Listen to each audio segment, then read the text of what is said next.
Today we're diving into a really profound story from the Lotus Sutra.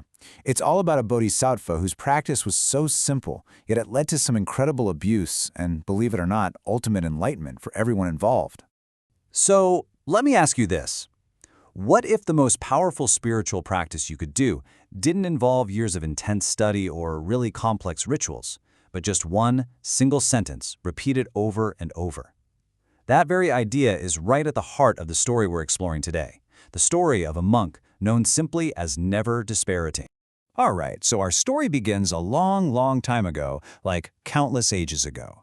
We're in the era just after a Buddha, with a truly magnificent name, Viryadhwaja. It means king with a majestic voice. Pretty cool, right? Now during this time, the religious community, the monks and the nuns, they'd become kind of full of themselves.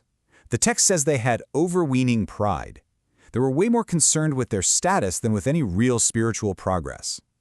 But among them, there was this one monk, a bodhisattva, someone dedicated to helping all beings find enlightenment. And he was completely different. He came to be known as Never Disparaging, or Chang Bu King. And this wasn't just a nickname, it was basically his job description. It perfectly described his entire practice. He made it his mission to see the potential in others that they just couldn't see in themselves. And this sentence, this was his entire mission.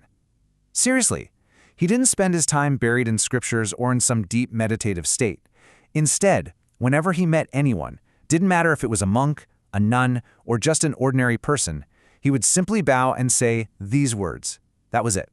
That was his whole practice.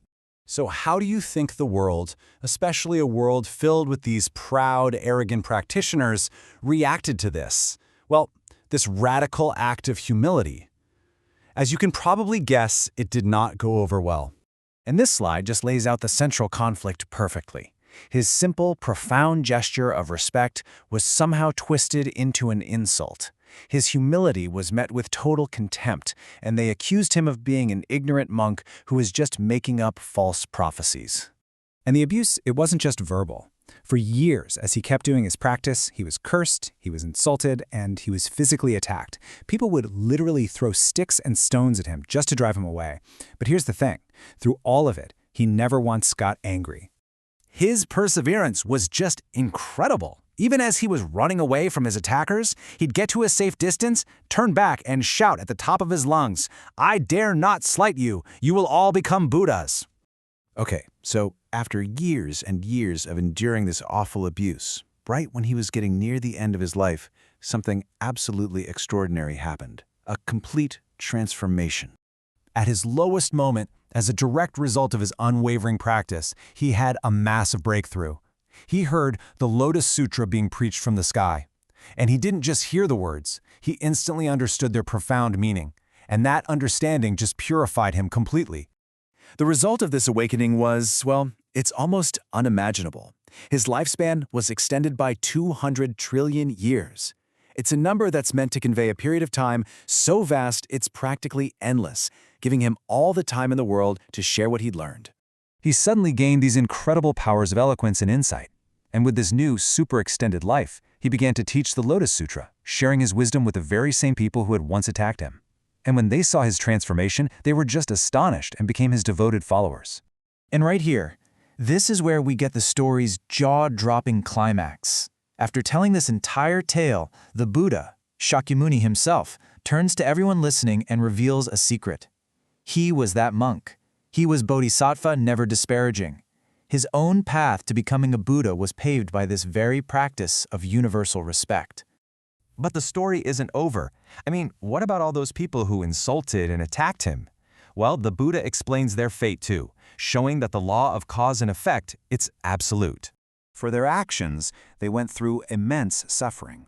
For 20 billion kalpas, we're talking cosmic eons here, they were born into worlds without a Buddha, without the teachings, without a community.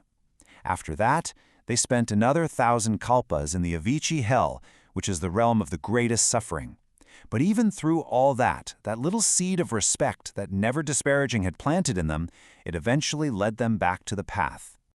And then comes the final twist.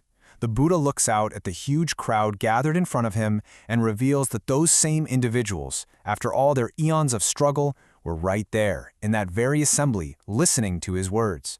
He actually points them out. They're the advanced bodhisattvas, the monks, and the lay people in the audience.